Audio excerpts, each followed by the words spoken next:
சிவகாசியில் வெடி விபத்து நிகழ்ந்த இடத்தை பார்வையிடுவதற்காக தமிழக அமைச்சர்கள் ஆர்.பி. உதயகுமார், ராஜேந்திர பாலாஜி ஆகியோர் விரைந்துள்ளனர்.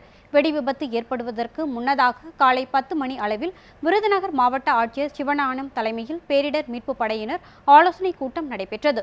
இதனால் விபத்து நிகழ்ந்த இடத்திற்கு மாவட்ட ஆட்சியர், காவல் கண்காணிப்பாளர் ஆகியோர் விரைந்து வந்து மீட்பு பணிகளை விரைவுபடுத்தினர்.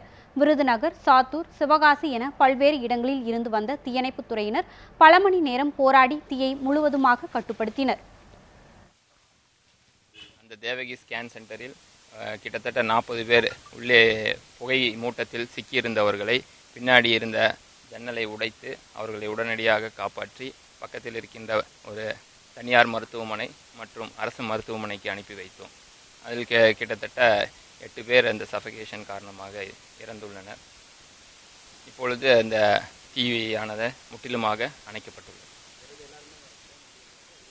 அந்த இறந்தவர்களில் 5 பேர் ஸ்கேன் ஊழியர்கள், மிச்சம் 3 பேர் வெளியாட்கள்.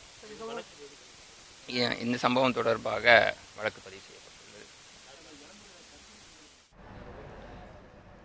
இதனிடையே விபத்து நிகழ்ந்த இடத்தை பார்வையிடவும், மருத்துவமனையில் சிகிச்சை பெற்று வருவோரை நேரில் பார்வையிட்டு ஆறுதல் தெரிவிக்கவும் தமிழக அமைச்சர்கள் ஆர்.பி. உதயகுமார், ராஜேந்திர பாலாஜி ஆகியோர் சென்னையில் இருந்து சிவகாசிக்கு விரைந்துள்ளனர்.